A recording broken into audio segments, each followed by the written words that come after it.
तो उसको तो भत्ता भी देना होता है और भी चीज़ें होती है, तो वो तो अपनी बिजनेस को रिस्क में क्यों डाले, अपनी ज़िंदगी को क्यों रिस्क में डाले। तो ये फाटा के अवाम के साथ, फाटा और पाटा के अवाम के साथ इंतहाई जुल्म है। तो हमने असम्बली के फ्लोर पे भी इस पर एहतजाज किया, हम प्रेस कॉन्फ्रेंस भी आज कर रहे, और हम अपने इलाके के लोगों के साथ खड़े हैं, और इंशाल्लाह हम रोडों पे भी एहतजाज करेंगे अपने लोगों के साथ। जो जो हमसे लोग एक्सपेक्ट करेंगे, इंशाल्लाह ताला हम उसके साथ खड़े रहेंगे। शुक्रिया। बहुत शुक्रिया आप सबका। फ़ाटा और पाटा पे तो तफसीलन स्पीकर साहब ने और हमारे सूबाई सदर साहब ने बात कर ली, और ये हमारे नुमाइंदे भी हैं वहाँ से। हमारे सूबे का मसला है, ज़ाहिर बात है, फ़ाटा पाटा हमारे सूबे का हिस्सा है भी, और वहाँ पे अगर जो भी हालात ख़राब होते हैं तो उसका डायरेक्ट असर हमारे सूबे पे आता है। तो हमारी सारों की यही एक बिल्कुल क्लियर कट डिमांड है गवर्नमेंट से कि आप इस चक्कर में ना पड़ें। टैक्स आपको वहाँ से नहीं मिलेगा, उल्टा और लॉ एंड ऑर्डर के मसले बढ़ेंगे और चीज़ें ख़राब होंगी। तो आप ये बाकी जगह जो हैं वहाँ पे आपने कौन सा आपने टैक्स इकट्ठा कर लिया, जो पूरे पाकिस्तान में टैक्स आप इकट्ठा नहीं कर सकते, और आप फाटा और पाटा जाके जहाँ पे वैसे ही लोगों की बेचारों की ज़िंदगी ख़राब है आप वहाँ से इकट्ठा करना चाहते हैं। ये 23 अरब रुपये आप कहीं और से इकट्ठा कर लें अगर आपको इतनी ही ज़रूरत है, अपनी कोई बचत कर लें, स्मगलिंग बंद कर लें। जो ईरान से या जो इधर अफ़गानिस्तान से जो बॉर्डर पे स्मगलिंग होती है, या इवन कराची पोर्ट पे जो स्मगलिंग होती है, आप उसका 1% भी अगर बंद कर दें, 23 अरब नहीं, आपको 2300 अरब रुपए वहाँ से मिल जाएंगे। दूसरी चीज़ मैं एक बजट के हवाले से ज़रूर कहूँगा। बजट अभी पास हो रहा है फेडरल गवर्नमेंट का। इसमें सिंपल सी बात यह है कि हमसे भी लोग पूछते हैं कि जी आवाम के लिए क्या है। स्ट्रेट अवे उसका जवाब ये है कि आवाम के लिए तो इसमें कुछ भी नहीं है। आवाम की राय को पाकिस्तान में कौन ध्यान देता है?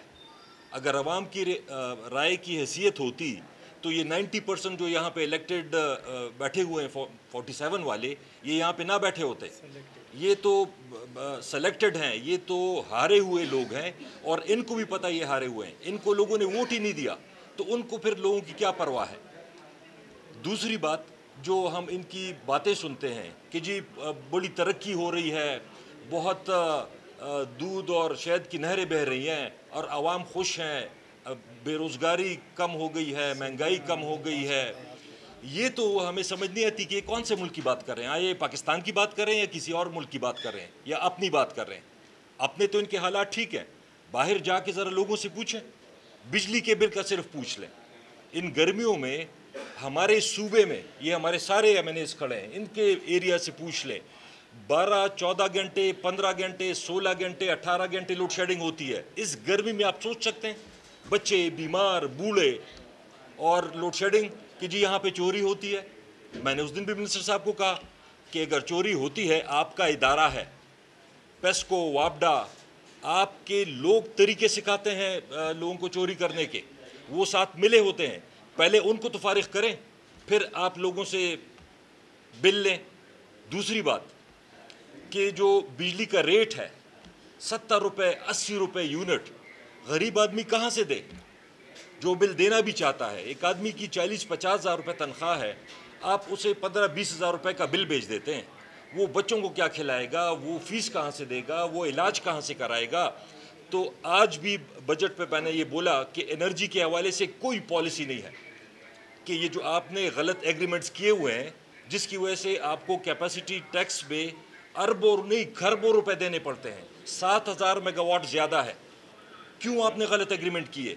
और अगर कोई बेचारा कोई अपने लिए इतना सा, कोई इतना सा, कोई छोटा, कोई बड़ा सोलर लगाता है ताकि मैं बिजली के अजाब से, उन बिलों से बच सकूं, उसके ऊपर भी आप टैक्स लगा रहे हैं। तो कम से कम अपने निज़ाम को ठीक करें, बिजली के रेट को कम करें कारखानों के लिए, ताकि कोई प्रोडक्शन बढ़े, एक्सपोर्ट हो, और आवाम थोड़ी सी सुख का सांस लें। तो हम तो मुकम्मल तौर पे इस बजट को रिजेक्ट करते हैं। और दूसरे नंबर पे ये फाटा और पाटा, खुदा के लिए फाइनेंस मिनिस्टर साहब, वज़ीर आज़म साहब, आप इसका नोटिस लें। आपके लिए वो एरिया और वो लोग ज़्यादा ज़रूरी है, या आपके लिए कुछ अरब रुपए ज़रूरी है? या आप कहीं से भी निकाल सकते हैं ये कुछ अरब, अपने खर्चे कम कर लें। ये 23 अरब रुपए तो आप वहाँ से भी निकाल लेंगे, उन लोगों के साथ मजीद जुल्म ना करें। शुक्रिया। बिस्मिल्लाहिर्रहमानिर्रहीम। सबसे पहले तो मैं अपने कायदीन का मशकूर हूँ जिन्होंने फाटा और पाटा के अवाम की नुमाइंदगी की। मैं दो तीन चीज़ें मीडिया के सामने रखना चाहता हूँ। फ़र्स्ट ये कि जो पंजाब के कारखानादार है वो रॉ मटेरियल की वजह से वो मार्केट में उसकी पोजीशन ख़राब होने की वजह से फाटा पे उंगलियां उठा रहे हैं, जिसका हुकूमत से गहरा ताल्लुक़ है। हम खाम माल तो ख़ुद नहीं इस्तेमाल करते। अगर कोई ऐसे फैक्ट्रियाँ वहाँ पे मौजूद है जो वहाँ पे सिर्फ कागज़ी है और वो रॉ मटेरियल वहाँ पंजाब में इस्तेमाल करते, तो हुकूमत निशानदेही करके उसके ख़िलाफ़ एक्शन ले।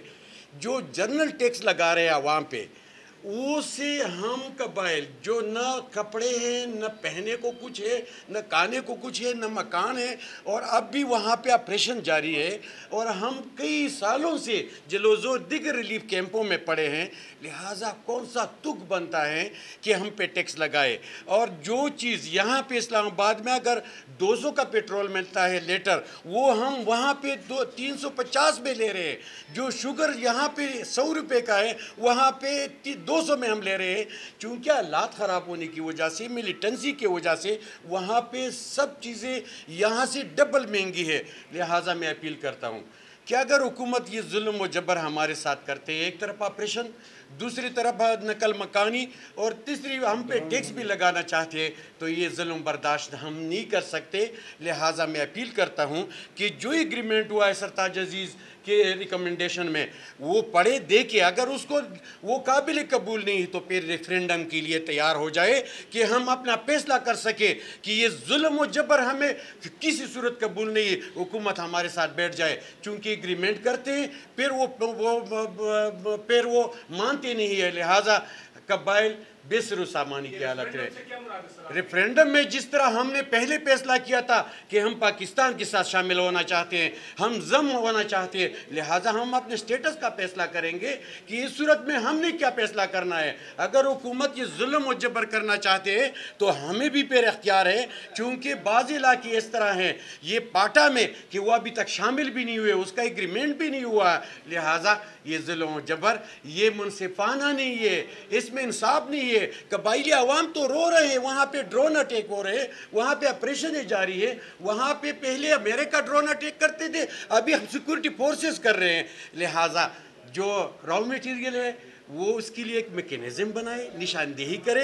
अगर 6-7 फैक्ट्रियाँ इसकी वजह से पूरे फाटा पे टैक्स ये लगा रहे हैं, तो फिर ये जो फैक्ट्रियाँ हैं इसको ख़त्म करके हमें इस टैक्स से बचाया जाए।